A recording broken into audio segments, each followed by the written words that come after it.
Welcome back to the weekly Armchair Kickoff podcast. This is your United show. This is Devil's Advocate, and today we're here to talk all things Manchester United, all Manchester United news, transfer news, all the latest rumours, and also just all the up-to-date news here related to the club. So today I won't be flying solo. I am joined here this evening by Rach from Three Devils and a Gunner, or All Women's podcast. Rach, how are you today? I'm fine. It's been a long day, but glad it's over. I understand you kind of had a bit of difficulties last kind of couple of days with the workout. You picked up a little injury, so you're on the mend at the moment.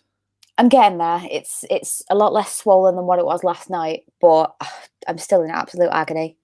Yeah, torn quads is not good. Not good. Not good at all. And anyone who gives out to Phil Jones for being injured, now you all know, guys. Exactly. now you all know. But yeah, look, we're here to talk all things Manchester United here today. There's a lot to talk about here today in terms of the transfer news going on, in terms of the appointments at academy level that's after coming out today. Obviously, there's more news today coming out with Paul Pogba's contract situation.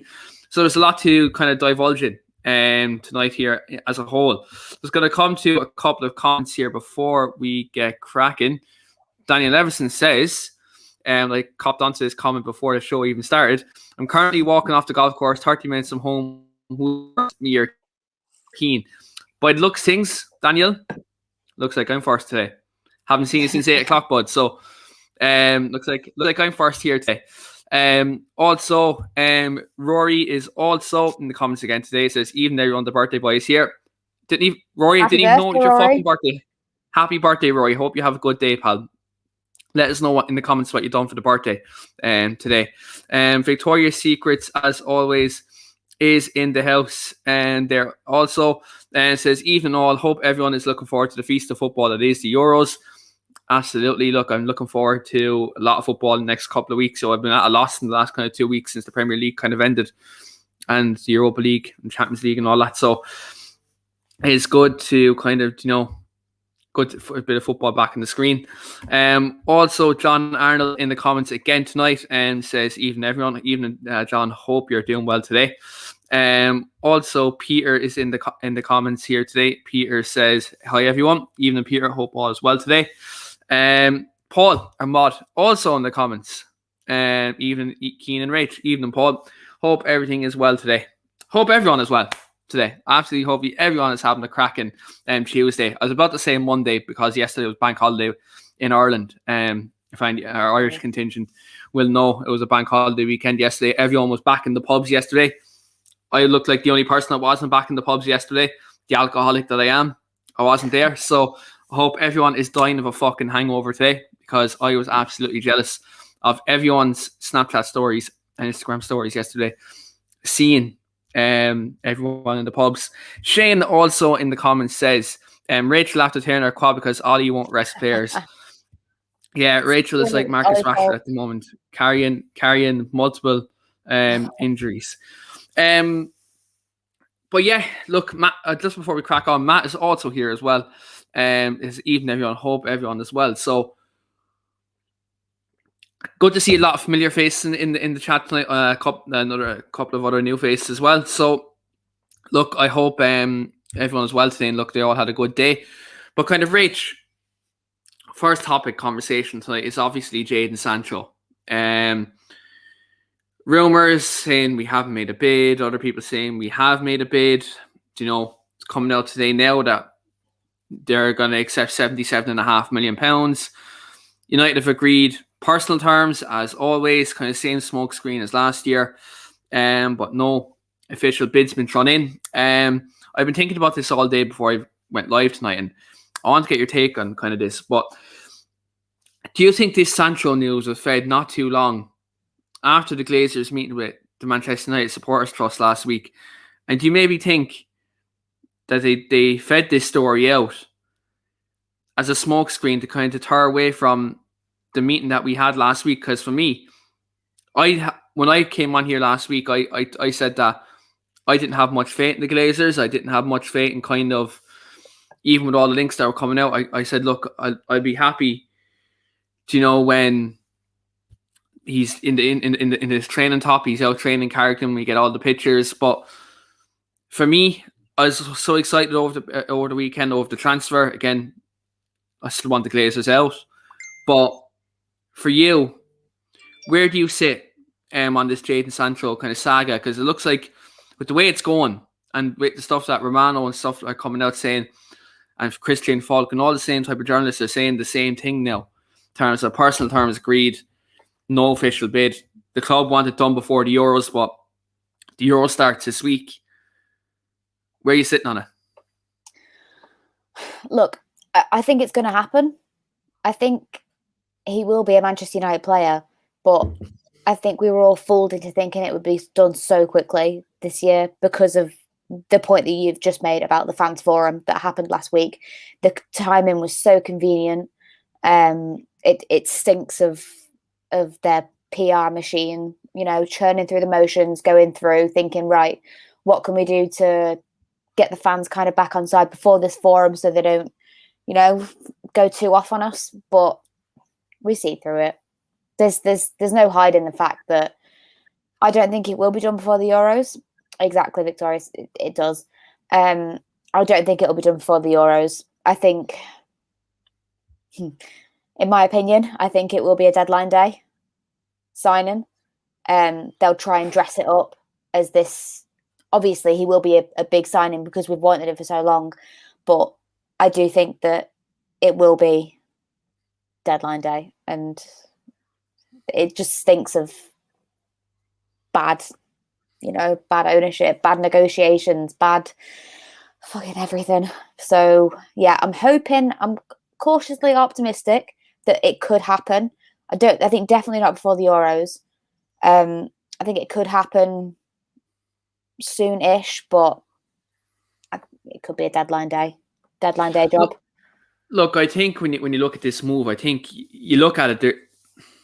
If the club have the money, they can get it done. Like it's so simple. The thing about it is, right, and this is where I look at it. People might say the complications are he's on international duty. You can flag United's medical staff down, do the medical down at the England training ground. I dare to say the England's medical staff could do the medical for United if needs be.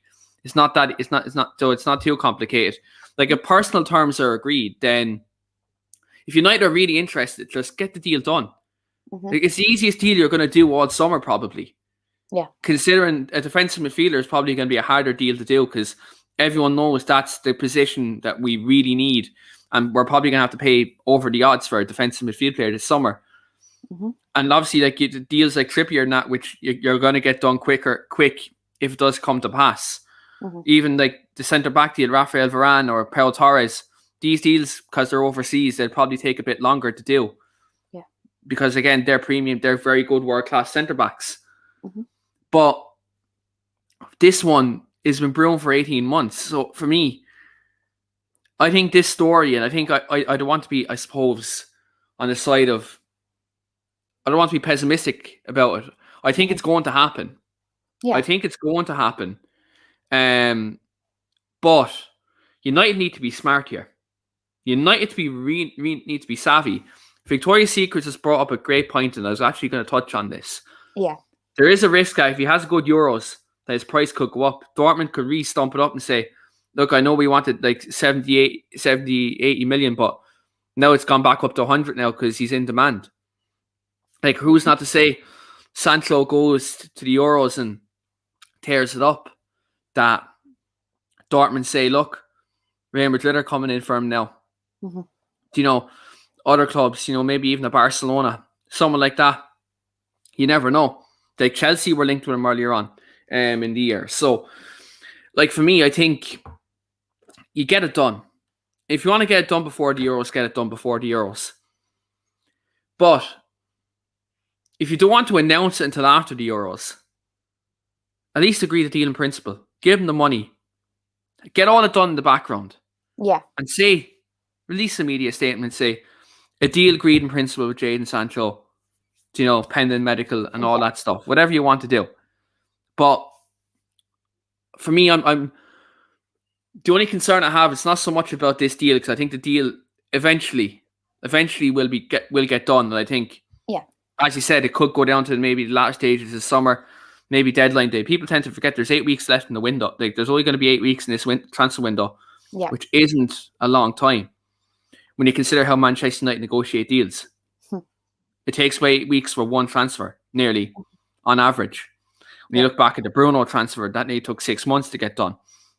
When you look at the Cavani deal, we could have done the Cavani deal 8 weeks before we actually done it.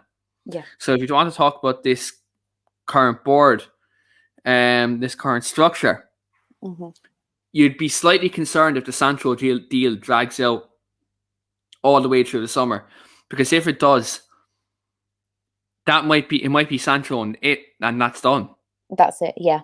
That's my only concern. If the longer Sancho goes, I'm thinking the other areas in the squad we could struggle to pick up a couple of players. It's a very real possibility that if they do drag this on, but I honestly, I'm not a negotiator, right?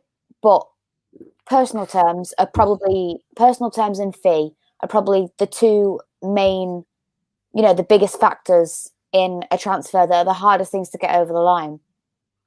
They're both agreed. They've told us the price. His personal terms have been agreed for 18 months. What's the whole? Seriously, what's the hold up? He wants United. United want him. Why are we making this into a complicated situation when, in theory, this is one of the most simplest transfers that we've had for a very, very long time? The player wants us. We want the player. The club want to sell. Exactly. The club are adamant on the price. Obviously, they were adamant on the price last year. Luckily, obviously, they stood their ground. Fair play if you want to do that. I think we all would have been happy with him last year. But fair play, you stood your ground. The price has gone down. You've negotiated that there's a fixed price lower than last year. 20 million lower than last year, mind you, as well. Exactly. Just pull your finger out of your ass and, just get it done. Because I think the fans would be angrier if we signed him, say, 1 to 2 days, maybe even on deadline day, than if we got no signings at all. Because you'd think, why is this being dragged out this long? We've now eliminated our chances of getting a CDM, a centre back, just for we're holding out on this one player. So we need to be smart in this window, and that's why this new recruitment process that was brought in a couple of months ago, this is what we thought was going to happen, that they were going to come in, negotiate a bit better, but it just doesn't seem to have happened at the moment. I don't want to jump the gun, because it could happen tomorrow. I don't know, but I highly doubt it. Yeah, like this is the way I look at it. Like, the longer it goes on, I think it hinders us. And you said it rightly. Like, United said, look, we're moving things in the right direction. Obviously, brought in Murtaugh. Darren Fletcher got a promotion. They said, look, we're going to have a recruitment structure. We're going to have a structure within the football club to make things more efficient. But it seems to be a case of deja vu right now. I'm getting a case of deja vu. And I'm just concerned because this club doesn't have a track record in the last kind of 10 or so years in terms of negotiating deals. One of the only last deals that I remember in the last decade that's been negotiated to a T was Robin van Persie. That came out of the blue and that was just done. Boom, boom, boom. United offer 24 million. Arsenal accept.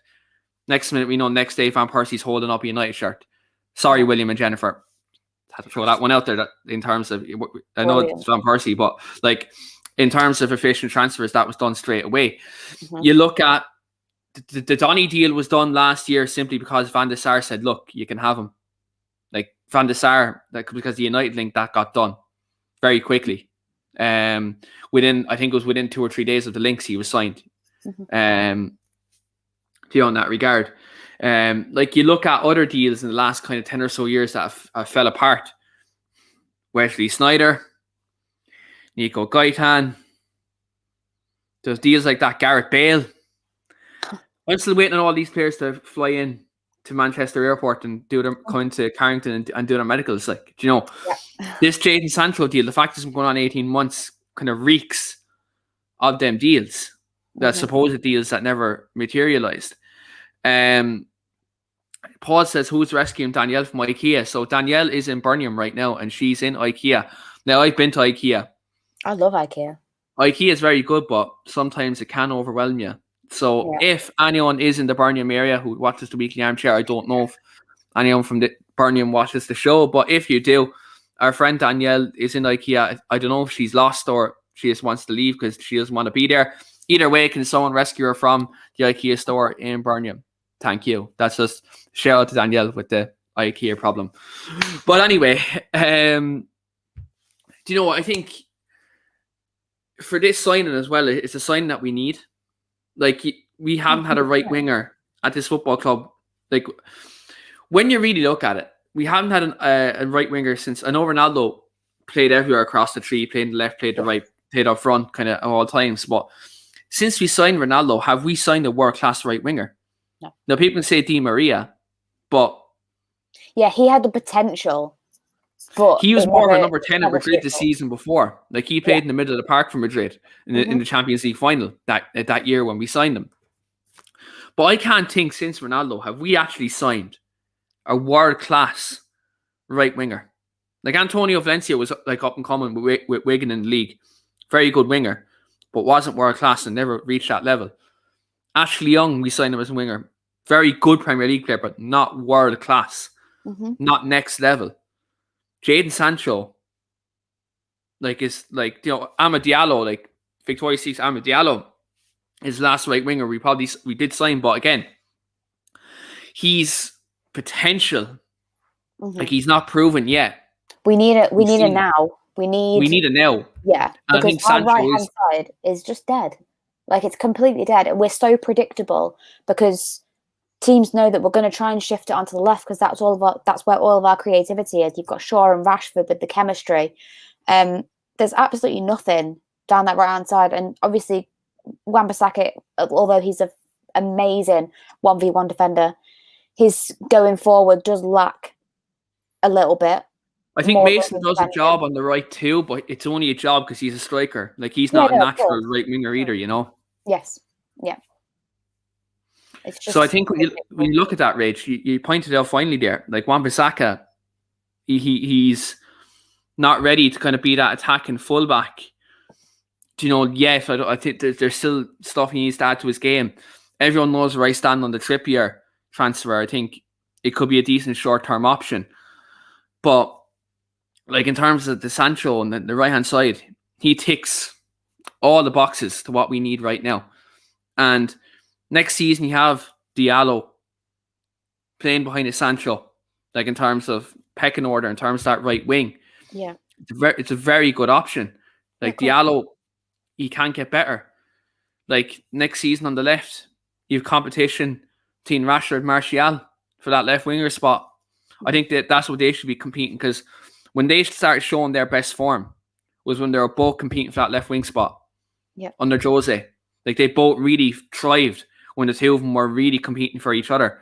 I think Martial, I think he's a bit behind now probably in the pecking order in terms of our strikers, because Cavani's banging in the goals and Mason, when he has played up front towards the end of the season, he's banged in the goals as well. Whereas Martial has been off the boil this year. So for me, if you really want to play really good players and have great competition for places and really kind of stretch the squad, for me next season, you have two players from nearly every position. And the Sancho deal makes sense. Now, people can say, what did you do with Dan James? I loan him out. I loan Dan James out next season and let him prove himself in the Premier League. If he can't prove himself in the league next season, you sell him the season later. Because I think, look, he's probably limited in some stretches, but maybe get him to go to a team like Leeds or Brighton and get him better, to a better football in perspective, maybe, and maybe play his trade, because he went straight from Swansea to Man United. Like, that's a massive jump. Yeah. You know?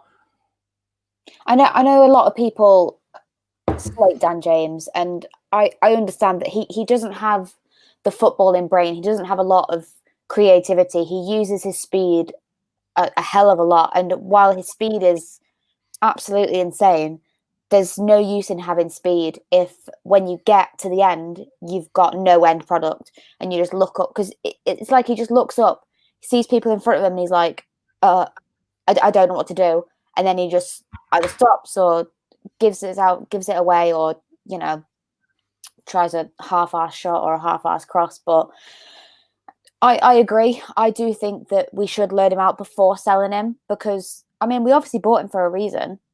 He's obviously got something about him that the manager sees, but, you know, it hasn't come to fruition just yet. So Like, I for would me, definitely loan him I out. think with this Dan James thing, I think loan him out next year. I think maybe to even, I look at the 3 clubs I'd be looking at right now to loan him out to: Brighton, Leeds, Norwich.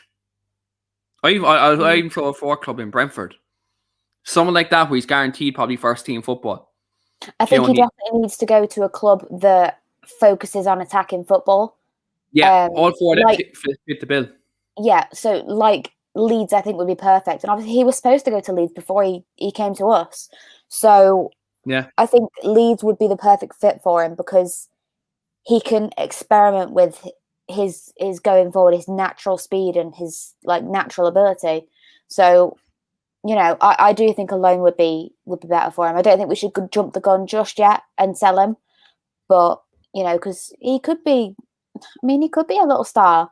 But at the end of the day, we do have to remember his age as well. Like, he's young. It's a big step up from being at Swansea to the biggest club in the world. So, you know, must be. And he lost his dad, and, you know, there's loads of shit that you could kind of put in there about Dan James. But I think inexperience in his age, I think he does need to go out on loan.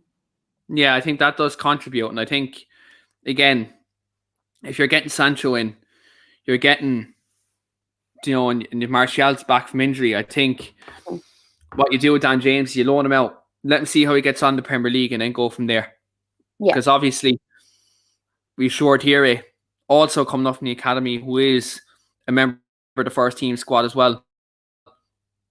So if Shortire maybe picks up a bit, does James become surplus to requirements? So find out, I think.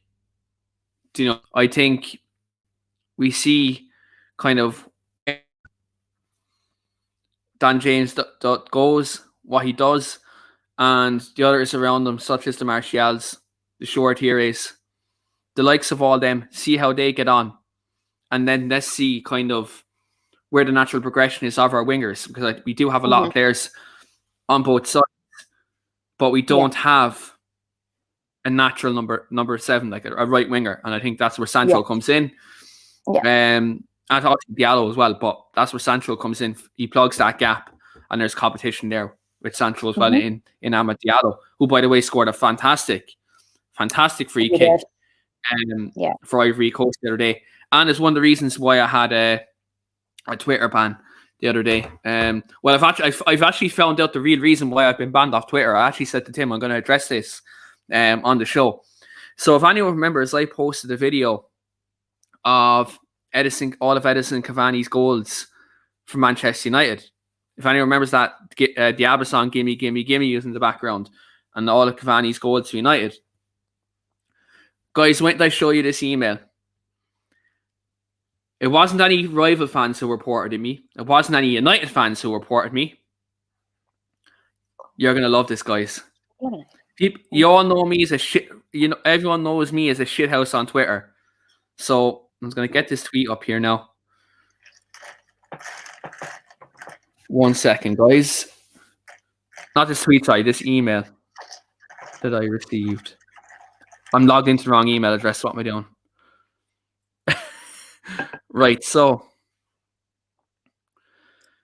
it wasn't a rival fan. It wasn't a United fan. It was UEFA. UEFA reported me on Twitter, guys, for copyright infringement. Even though there was no official UEFA commentary, it was the goals with background music that's not owned by UEFA. So I just want to throw this out there, guys. I do not want you to take me to court or anything. UEFA, just throwing it out. I do not have the sufficient funds to go to court with you guys, but I did not take your shit. Let's get that right. I did not take your shit. But It's funny how a little old United fan like me gets reported by UEFA and gets a temporary suspension off Twitter. But it is what it is. Don't worry, guys. I will still shithouse the fuck out of everyone on Twitter during this summer, even though it's the Euros. I still will do it. So, look, you can't keep a good man down. That's all I will say. Very true. But on to more positive news than me going to Twitter jail with Donald Trump. We did have a new appointment today within the football club. Justin Cochrane from the obviously former of the England setup in terms of the under-17s and under-18s, worked at the 16s as well. He's worked his way up through the England youth setup, is now part of the coaching staff for our academy. He was also first team coach at Wimbledon as well, so he has experience. He is now joining Mark Dempsey as part of the coaching staff. Justin's role in terms of what he's going to be, like obviously Dempsey is obviously still overseeing, all of the core of the coaching team. He's the head of he's a senior academy coach. So he's still overseeing everyone else there. But what I have seen here, and I've done my research on this before he came on, is what Justin's role entails. He's going to be head of player development and coaching for the academy. So he's going to be there I suppose, being the main coach, but Dempsey still will have the final say in terms of the direction of the academy, in terms of player development, coaching staff, etc. But we do have an experienced figure in Justin Cochrane as head of player development and coaching for the academy. Rach, we've seen in the last 12 months, obviously, like the appointment of Justin seems to be very highly thought of in the United fan base. A lot of people seems to be happy about this. Like, see Reece in the comments, he's very excited by it too. Obviously, Nicky Butt's after leaving in the last 12 months, but it looks like we have kind of replaced him now with a very experienced figure. Are you excited that the academy can still take the same direction that has been taken, in the last kind of couple of years? Yeah, 100%. I mean, the Manchester United Academy is second to none, really, because look at all the talent that we produce on a yearly basis. Like, there's always someone coming through. Obviously, you had Rashford, you had you've got Greenwood now, you had Pogba, you've had loads and loads of Lingard as well. I mean, he's smashing it at the minute. You've had loads and loads of academy grads that have gone on to do really, really great things, not just for this football club, but for other football clubs as well. And this new structure, I do hope that something fruition comes of it, because I mean, he's a great coach. I mean, you touched on it there. He does have first team experience as well, so that could help us in the long run as well. I'm hoping that it's a positive appointment. I just hope that it doesn't change the way we kind of do things. Yeah, exactly. I just hope it doesn't hinder or change anything, but I don't think it will, because I think the academy structure within United is, you can't touch perfection, if you ask me. Yeah, absolutely. And one thing I'd like to touch on there as well, Reece has commented as well. He was close to getting Boothroyd's job as the England under-21 manager. Now, one thing I could say is, if you're coming up the whole way through the FA, like, as much as I'm not an England fan, I like what they're doing at grassroots level all the way up to the senior team at the moment in terms of natural progression and development of their national teams. And if he's close to getting that job, that says a lot. Look, in terms of this, I don't think the academy is going to change that much in terms of the way the players have been brought up. I think that pathway is always going to be there. I think Nicky Butt's before he left, done a sensational job in terms of noticing players, in terms of bringing players through, in terms of being that kind of figurehead of it. Obviously, with Justin coming in now, I think that will be the same. Mm-hmm. And I think, what other people have to kind of look at as well, since Ollie's come into the club, the academy structure has gotten a lot better too. I think people really need to take notice of that as well, because that's one of the things he set out to do, was to make that gap between the academy and the first team, Why do you think Dempsey went down to the academy, and all of a sudden all these academy graduates in the last couple of years, the Williamses, the Greenwoods, Hannibal Short-Hairy this season? Mm-hmm. Do you know what I mean? Will Fish, players like that all made their jump under Ole Gunnar Solskjaer. Anthony Elanga under Ole Gunnar Solskjaer. 25, and just to kind of really say a positive thing that Ollie's done in terms of the progression between the academy and the first team. Do you know 25% of Manchester United's players this season, in terms of minutes played, were by academy, homegrown, like Manchester United academy players? Great. Like in terms of players who came out of our academy, where 25% of United's like minutes this season were played by players who made the jump from academy to first team. That's obviously including the Rashfords, McTominays, Greenwoods, Brandon Williams. Granted, there's players who've come in, but players who've done well under Ollie's watch. Mm-hmm. Like, and again, like Mark Dempsey was part of Ollie's coaching staff at the start when Ollie first came in, and he's down now with the academy players. And look, we've seen the way the academy structure has improved. Like, isn't it crazy that Marcus Rashford and Mason Greenwood, we've had them back to back in terms of academy attackers? That's fucking ridiculous. Usually I swear when I'm going mad, but I'm swearing in a positive way here. Like usually I swear and I'm pissed off, but here we go again. But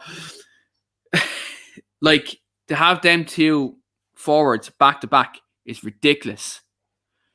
When you look at the I suppose the crop of talent that's coming through now, you've Hannibal, you've Short-Hairy, you've Ethan Galbraith, James Garner, Charlie McNeil, Joe Hugel.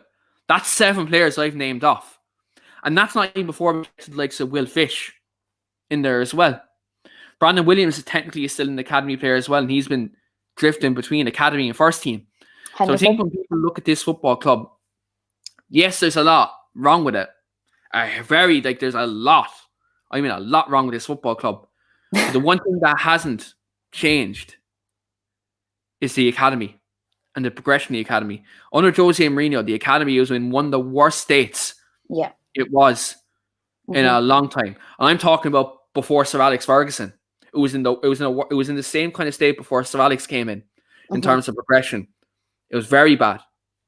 If anyone watched Sir Alex Ferguson's movie, we'll know one of the first things Alex Ferguson done was increase his scouting network and took a hands-on role at the academy and getting people working with the academy. Hence why a couple of years later, as a result of that structure, we had the class 92. So when you do look at this, we're going back to United Way in terms of breeding players through. Now, obviously, not all of them are going to come through at the same time. You don't see that anymore. But as Rach said, you do see a lot of these players go on to different clubs and do very well too. So, look, by all means, the way it's going, the future is bright, 100%. And Victoria's Secret Degrees says the future is bright with the amount of quality players in the academy. It'll take a few years before we see the results of the great underage recruitment for the past couple of years. Absolutely. Just touching on that as well, like, do you know, Rach, Man United signed just at under 16 level? This is how kind of astute we are with our academy kind of signings. We signed Liverpool's under 16 striker already, like our biggest rivals. Why can't our recruitment be like that at first team level? Yeah, exactly. It's actually quite sad when you think of it as well. It's like the Charlie McNeil thing as well, like nabbing him off City. It's like, come on, get your finger out your ass. Like, make moves. Make big moves. Big moves make big payoffs. But the academy there's so many players in there that you think, he could be a star.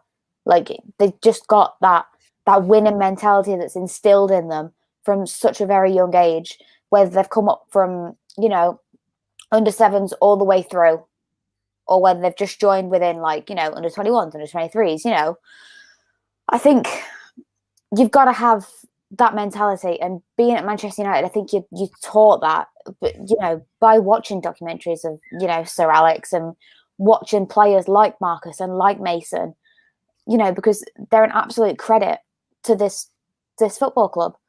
And it just shows you that like Rhys said earlier, hard work does pay off, and it will if you continue to put in the graft, and believe in yourself, because that's the whole ethos of our club is academy and young players coming through and getting the chance.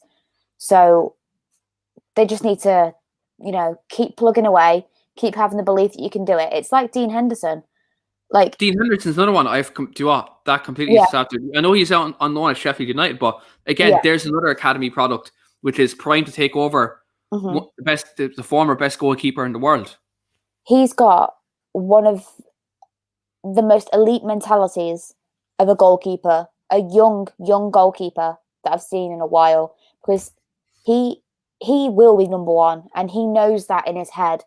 Like, he's always said that he will be the number one, and fair fucks to him. Maybe he's not ready yet. I know we've seen some performances this season that have not been the most commanding or the most compelling argument that he can take over David De Gea right now, but I firmly believe that he will one day, because his mentality and his, he's a good keeper. He was a star at Sheffield United. He was one of their key players, and obviously, losing him cost them. But mentality is something that needs to be instilled in the young players from a very early age if they're going to make it in this Man United team, or even try and burst through. Yeah, and again, I completely slipped my mind that Dean Henderson was actually, again, one of the other academy graduates. So again, for people to say that Ollie's not using the academy players, you do really need to mop up, guys, and do your research, because he absolutely has. Rach, Look, I know that there's a lot of arguments to say that he hasn't used youth this year, but to be completely honest, he hasn't really used anyone, because he hasn't had the chance. Obviously, he's had the chance, but every game this year has been so crucial. Whether it be in the title race, in the cups. Maybe and obviously we know that Ollie is obviously not the most experienced, so he wants to rely on his first 11. There's no secret about the first 11 that Ollie likes and he sticks with.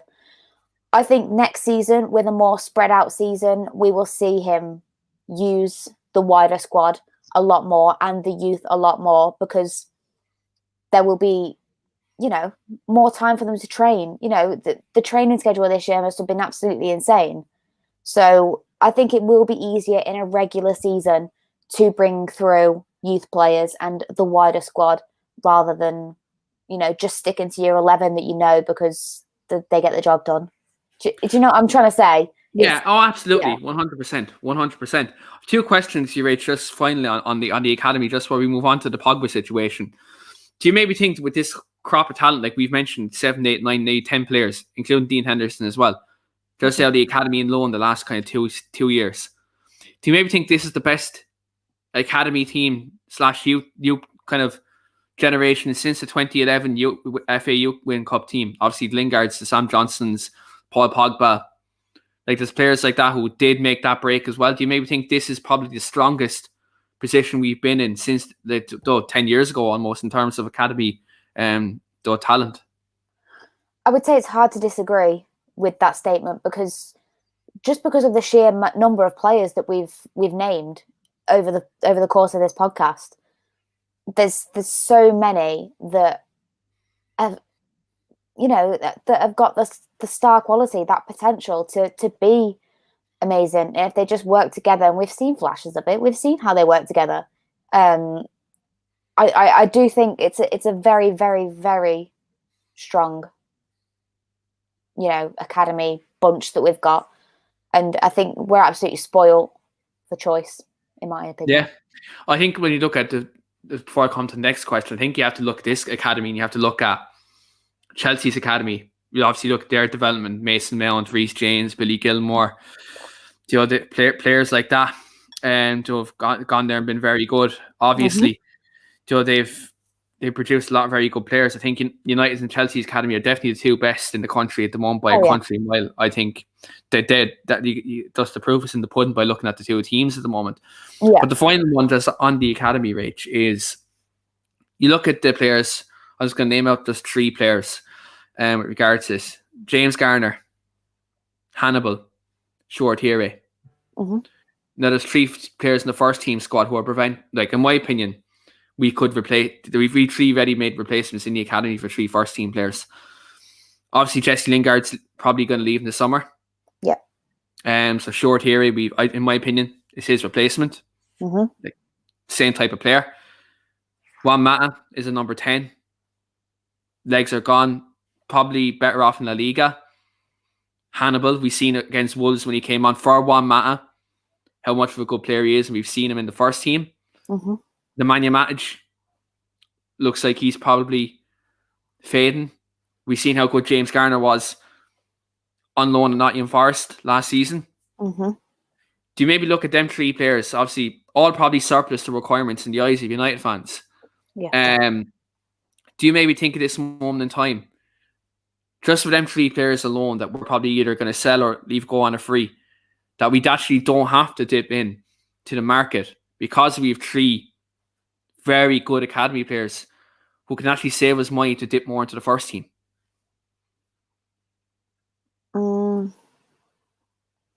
I don't think I would want to rely on academy, especially in that midfield, like, the CDM role. I know we were talking about James Garner just then. I know there's been rumours of him being able to take over that, CDM role. I personally don't think that's a very wise idea. Hey, Timbo. I think he should get Prem experience before being thrown in that deep. Maybe like a team like Brighton, Southampton, somewhere where he's going to have to hold it up. It's hard because you do want to obviously invest in youth, and what we've been saying over the past kind of 40 minutes or so, that we have an amazing academy, but I wouldn't want to rush them into it and exposing them and potentially hindering their career. You'd want to bed them in slowly to make sure that they don't, overplay or, do you know what? It's hard because I do think James Garner, especially, he's going to be great. He really is. I mean, he was first since his signing for Notts Forest on loan. He's been absolutely incredible. He was first in so many statistics, and he's got 4 goals as well since joining them. So I think he's going to be amazing. But I do think we need, especially when you think about the CDM position, we do need an established CDM that is not going to be learning on the job, is not going to be kind of thrown in at the deep end. We need someone who's used to the deep end, used to deep diving, to get that position locked and ready, because we all know that McFred just it's 2 players doing 1 job. So we need an established CDM. Yeah, look, for me, I think when you look at the CDM position, I think Declan Rice or someone like that, indeed, whoever you want to bring in who is at top level, definitely should come in. But in terms of, like, that's to come in to replace McFred. Like, that's my thinking in terms of established. That one player is coming to replace McTominay and Fred. But in terms of replacing Nemanja Matic in the squad, I think Garner's probably ready to do that, because the Matic is not a first team player anymore. Yeah, I would agree. I think I would just like it. I know he's been at United before, but it could be the same situation as James, though. So obviously Garner's played for Notts Forest now for a while, and obviously James played for Swansea before, both Championship sides, moving up to the United first team, because obviously Dan James was never supposed to be a first team player, in my opinion. We were forced into making him a first team player with all of our injuries at the start of the, God, was it 1920 season now? It seems so long ago. So it's hard, but I mean, only Ollie knows. I mean, only the coaching staff know when someone's ready. But I would prefer it if he would get used to the Premier League at a team, like we said, like Brighton, Southampton, or Norwich, or Leeds. Just someone where he can get that experience of the Premier League as a first team player to then come back and absolutely smash it. Yeah, absolutely. Look, it could do him well. And again, Norwich I think they've sent Oliver Skip back to Tottenham as well, who he played very well for Norwich in the Championship last year. I think Tottenham want to keep him, regardless of who is the manager, because they still don't have a manager, which I think is ludicrous. Which, just to get the plug in there, that will be a topic on the new show we're launching Thursday. I will speak about that more at the end of the show. But yeah,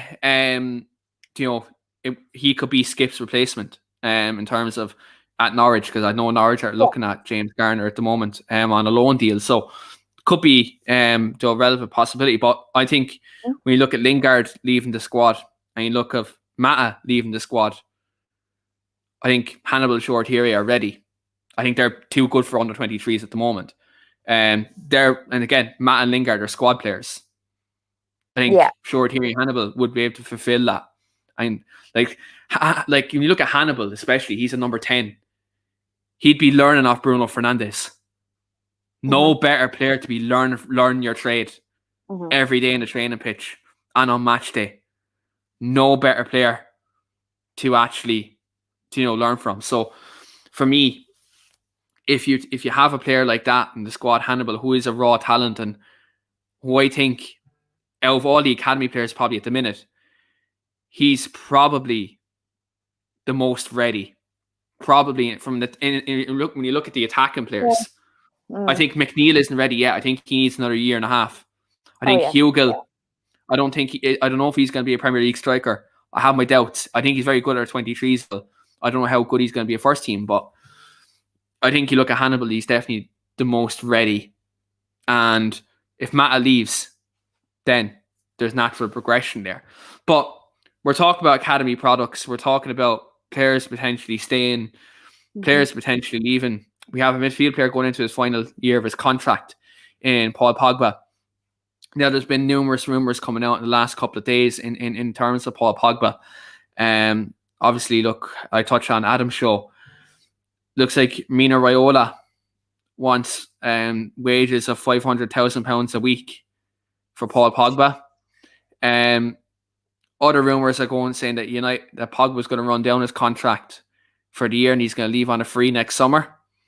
So it looks like the Pogba merry-go-round is happening again this summer, and a ball hasn't been kicked in the Euros yet. How are you feeling on the Pogba thing? Because I'll be honest with you, there's rumours coming out left, right, and centre, and for me, everyone knows I want to keep him at the football club because I think we'll find it really hard to replace him.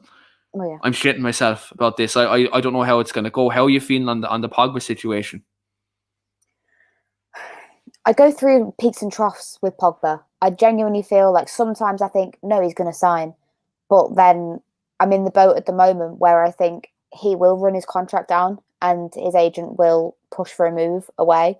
And as Rhys says there, £500,000 is extortionate. Extortionate. Great player. The only thing that I think could hinder us re-signing him is if he has a smashing Euros. And I mean, if he wins it, if France, obviously not Pogba wins it, if France win it, which there's a very, very high percentage chance that they will win it, if he has a blinding Euros, I think we would struggle to keep him. And I do think he would potentially run his contract down. Not saying that I would want that, because I do want us to keep Pogba. But yeah, I think I'm in the same boat as you. I think we would find it extremely difficult to replace him. But, that's just part and parcel of being a football club. You lose good players sometimes. A player's not always going to come in and stay for their whole career, or most of their career, sorry. It's part and parcel of being a football club. You need to, try and keep the player that you've got. But if not, move on, try and find a replacement. Yeah, I think that's a very good point you made. And I think, again, I think for me, you've Donny at the club who was bought as the Pogba replacement, but we don't know if he's good enough. I think that's the thing now. Obviously, look, I'm sick and firm. The news came out today that he's going to be out for the Euros. That's So sad. another setback in the last 12 months. The amount of setbacks that man has had. I think it's a shame. But we've Donny there. But is Donny game changer like Pogba? I don't know. I don't think so. Even the fully form and fully fit Donny van de Beek, I don't think he's good enough. He's good enough to maybe replace Pogba. I think there's very few players in world football who can probably come in and replace him. There's only one or two who I think would actually come in and do a sufficient or even a better job. If you're looking at Premier League players, I think Jack Grealish is probably the one for me. If Paul Pogba leaves his football club, he's the only player I'd bring in probably. Because he has everything that Pogba has. Now, Pogba's probably more advanced, a better player. But Jack Grealish, he's next level. Now, I think City... we saw it with, just to touch on it quickly, the England game at the weekend when we played Romania. You had Shaw, Grealish and Rashford, that left-hand side. It looked dangerous and it looked great, which is obviously, as a United fan sitting there watching that, you think, oh, that's tempting, and I'm sure Ollie is maybe looking at that as well and thinking, oh, that's not bad, that, because it wasn't bad at all. The chemistry that Rashford and Shaw had already, thrown in with the quality of Grealish, and obviously you've got, like, Pogba sits in there in our team now, but if you were to slot Grealish in there, then, it was exciting, interesting, might I say. Yeah. The only thing about this is, though, this is where I think we're going to be screwed, because it looks like, from what I've heard, Grealish is going City after the Euros. Mm-hmm. I seen a report the other day, and that's virtually done. They're just going to announce it after the Euros. Everything's been agreed. Hence, I'd say it's why Villa are spending a load of money now, because it's probably the Grealish money, But in terms of if Paul Pogba leaves the club, if I talk about people who would replace him, there's another player in England who would replace him, but he plays for the scum over the road. It's Foden. Other than that, like, he's not coming. He would never. I know. I know. But if I'm talking like players who would have the quality to replace him, he'd be it. Grealish and Foden, I think, if you're looking at the Premiership. Now, there's obviously players overseas who could do the job, but do you trust United to do that? No. So, again, it remains to be seen, but Victoria's Secret says in the comments, can't see us letting him run down his contract. He will either sign a new contract or it'll be sold. I could see us run down the contract. Do you think this board will be confident enough? No. I have no confidence in this whatsoever. No. Do you know what I mean? If it was any other football club, any other board, I'd be like, yeah. If this is Tottenham, as much as like Tottenham are a bit of a laughing stock over their managerial situation now, do you think Daniel Levy would leave one of his prized assets, a Harry Kane or a Son or a Reguilon or any of these players, even Toby Alderweireld a couple of years ago when he was one of the world's best centre-backs? Do you think Daniel Levy would left any of them go into the last year of their contract when they're in the prime of their career? No, he wouldn't. And he's a tight-arse bastard, but prize assets, he knows what to do to tie him down. Our board are psychos. Probably the best word to use. Like, do I see them having a plan for this Pogba situation? No. I really don't. No. So they're gonna keep trying to make him sign. Mino Raiola, I think, will probably lead them on a wild goose chase, and then he'll leave. And we'll look like we've been done over yet again because our board are incompetent. Yeah, and the thing about it is, if the board don't show, like, I think a massive thing about Paul Pogba staying at this football club, take away the reports of £500,000 a week, which I think are ludicrous anyway. I don't think that's true. It's just, again, media spin probably. The only way I think Paul Pogba stays at this football club is that this football club shows ambition to actually make a title challenge next year. I think a lot of it hinges on deadline day. If we don't have our targets signed by deadline day, expect Paul Pogba to leave on a free next summer. This is exactly what I'd say. We don't have a defensive midfielder, right winger, a centre back, and a right back.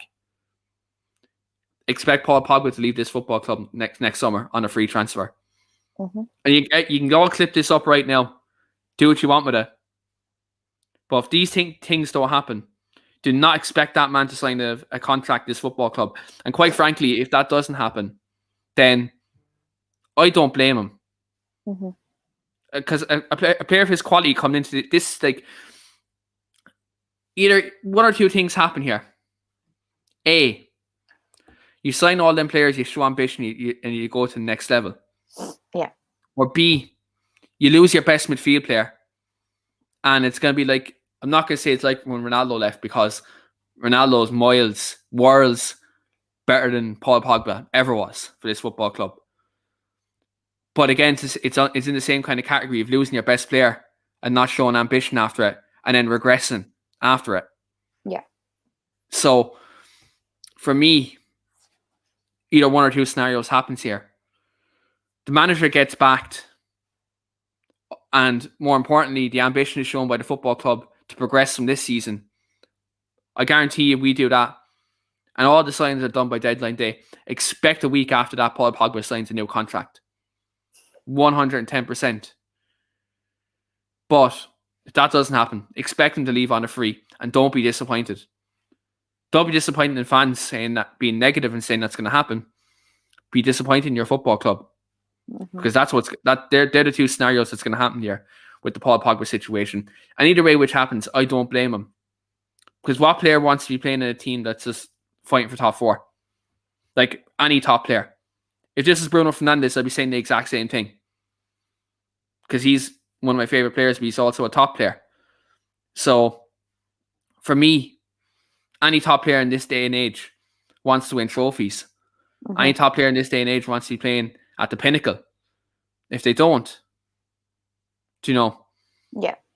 I question their mentality. I question why they play football in the first place. But again, that's the Paul Pogba situation for me. And it's just one of them things where we'll kind of see what happens. Rachel, I just wanted to ask you, because I haven't talked to you about this all week. So I've actually talked to you a couple of times, but I've never actually talked to you about this situation since the meeting last week. You've seen all the details that came up from the meeting with the Glazers, with the Manchester United Supporters Trust last week. You've seen, obviously, made commitments to more communication, fans potentially getting shares in the club. Obviously, they've made commitments to the first team. Obviously, recruitment is going to be there. But they also made commitments to keep taking their dividends out, and that they're not going to pay off an ounce of debt. When you've seen all them details come out last week in terms of, the Glazers meeting with the Manchester United Supporters Trust, did that give you any confidence? Did it give you any more worries? Like, what was your take from that meeting last week? Nothing's changed, if I'm being completely honest. Just the fact that they're still taking dividends out, and they think it's a fair, amount. I think they said that, we think it's a fair amount to take out. They're not committed to paying their debt off. I think nothing's going to change. Yes, they may put a few pennies into Old Trafford. I mean, we saw that they're renovating the pitch, but I mean, our pitch has been the best in the league for season upon season. Our groundskeeping, I think we win that award every bastard year. So I think the only other year we didn't win it was when Leicester won it. Remember? Remember the year they won the league, their pitch was second to none. So they may put pennies into renovating the necessities at Old Trafford, and obviously the training ground as well. But don't expect a fancy stadium. Like, I know we wouldn't want Old Trafford to become like a tin pot stadium like Spurs or the Etihad, but don't expect, flash renovations. I think they will just do the bare necessities. They could start with fixing that disabled door. They still haven't fixed.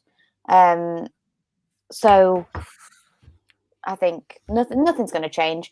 They still need to go. Yeah, exactly. Yeah. It was all there rightly. Yeah. Nothing's going to change. They still need to go. We still need to hit them where it hurts in the sponsors. Keep the pressure on. Protest. do whatever we need to do. Don't buy stuff at the mega store. You know, fans that are returning to Old Trafford, don't buy from the programs. Don't buy from the hot dog stands, even though they're shy anyway. Don't buy drinks. You know, go sit in your seat with your green and gold scarf. And, you know, I know the United Supporters Trust were handing out flyers, not flyers, like posters for the Fulham game that we went to. And that was great, seeing all the green and gold everywhere and getting it on the telly and everything. So that we need to just keep up the pressure with. So, and might I just say as well, anyone that's attacking people online for renewing their season ticket. I know a good friend of ours, Chelsea, has had a lot of abuse over the past 24, 48 hours about renewing her season ticket. Don't. Because you're in no position to judge what another person does with their money. And I've said this on countless occasions. I'm sick of hearing it from my own mouth, if I'm being completely honest with you. Matchday revenue is nothing compared to your sponsors, your shirt sales, merch, you know. Sponsors, exactly. The whole lot. Exactly. And like the money you get from Sky TV and BT, the revenue that the Glazers get from TV and advertising. Matchday revenue it's a drop in the ocean compared to, I know I've said it 1,000 times and I'm bored of hearing it, but some people need to get it into their heads that you don't abuse people for what they choose to do. You can be Glazers out and still go and support the team. At the end of the day, you're at Old Trafford to support the team, to support Ollie, to support the boys. You're not there to support the owners. No one goes to a football team and says, oh, I can't wait to give this £500 or £703 to the Glazers. Can't wait. You sit there and you think, I've just renewed my season ticket. I'm going to see the boys next year. I'm going to go see us potentially win a trophy, win some games, score some goals, because it's a way of life for people. It's a way of life for me. I know it is. That me and Andy, we've got our season ticket next to each other, and that's our place. You know, people go there to an escape. They do it as a hobby. Don't abuse people for doing what they want to do. It's not on, and I'm sick of it. Do one. Yeah, same. Look for me. Look for me. I try to get to as much games as possible. I don't have a season ticket, but I travel to games a lot, every season. And look, for anyone who's like, you know, renewing their season ticket, they're right too. Like, that's their money at the end of the day. Did mine today as well. So yeah, like, look, at the end of the day, that's their money. They support the football club. They're not supporting them fucking parasites in fucking Tampa Bay. Mm-hmm. Like, they're not doing that. And some of these accounts where I'm seeing like season ticket holders getting slated, it's people with football players as the pictures. People hiding behind fake accounts. Yep. Who probably have never been to a fucking game in their life. Who probably have never experienced Old Trafford, experienced the Stretford End. So, what I say to these people is who abuse people for renewing their season tickets and going to games. Grow up. Get a fucking life. Get a fucking life. Seriously. Mm-hmm. If you don't want to support the football club, if you want to go off and support, I don't know, anyone else, if you want to watch cricket, Formula 1, whatever it is, whatever sport you want to watch, and whatever team you support, or whatever you do, whatever you follow, there's always corrupt people running them things you like, whether you like it or not. It just so happens Manchester United, we have the most crooked bastards probably in the history of the world at the moment, run their football club. But they own the football club, but they're not the football club. That's the difference. Exactly. That's where you need to separate the people who own it to what the actual entity is. And that's where people need to really wake up. Because for me, these people go on, they display their green and gold, they display their banners, they protest before the games, they make their voices heard. Where are some of these people who are giving people abuse? Have they been to a game? Have they been to a protest? Do you know? I guarantee while they're abusing Chelsea or Rach or whoever else who has a season ticket and who are going to these games, I guarantee they're sitting on their bed with a fucking Adidas tracksuit pants on. Or an Adidas hoodie. Or an Adidas Man United jersey. Like, no, this is vintage. Like, this was bought for me. This vintage United top. You can see it's made by Adidas. But at the end of the day, I'm not buying anything Adidas anymore. I'm buying retro jerseys. If you look at the weekly armchair competition recently, I'm raffling off retro jerseys. I'm not raffling off current jerseys. And even this year, like Shane, who's on this channel, Shane Dowley, everyone knows him. I always buy his daughter, my niece, Man United kits every year. I've stopped doing that now. I've stopped buying the recent ones. And I buy the retro kits now. I have a retro kit on the way for her birthday in August. When you look at this, abusing fans over renewing their season ticket is minuscule. Like, the money they're giving to the football club for the season tickets is minuscule compared to the money they get off Adidas, the money that they're going to get off TeamViewer, the money they get off Sky Sports, Chevrolet, Konami for the Pro Evolution Game soccer deal that they have, which I see they're on cut price because they can't even fucking sell enough of it. But, like, we look at all these things. That revenue is much more than the match-going fans. In terms of, buying hot dogs, buying programs, buying, a shirt in the stadium or whatever it is, or anything like that. You people really need to get a grip. You're attacking the wrong people. The people you should be attacking right now is the sponsors. They're the people you should be attacking. Because attacking match-going fans isn't going to get the Glazers out. It's only going to get your head kicked in. It's only going to get probably your head kicked in if you meet into at Old Trafford. But let's say you attack that match-going fan and you affect their decision, right? And they don't get a season ticket. There's going to be another 2 or 3 people in that waiting list who are going to get that season ticket. And they're going to buy it. So, criticizing somebody for renewing their season ticket when they're probably waiting all their life to get that season ticket is fucking ridiculous. And you just need to cop the fuck on. I don't like swearing on the show because, again, I don't like, sometimes I feel like I go over the top. But it has to be said. Because, again, whether you like Ollie, whether you like some players, whether you like the football club or the style of play or whatever it is, the biggest problem that always remains this football club is the Glazers. Until people start realising that and unite together and try to get them out, these venomous bastards are going to stay at the football club and they're going to be thriving on the division within the fan base. So people sometimes need to pull their finger out and, just get a fucking grip of their life because it's just annoying at this stage. But anyway, Rach, I'm sorry for going off on one there, but I felt like I had to stand up for you and for anyone else who's been getting abused recently in terms of their season ticket.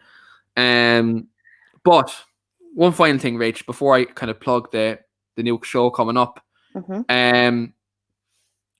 going to win the Euros? England. Just on to a more positive topic.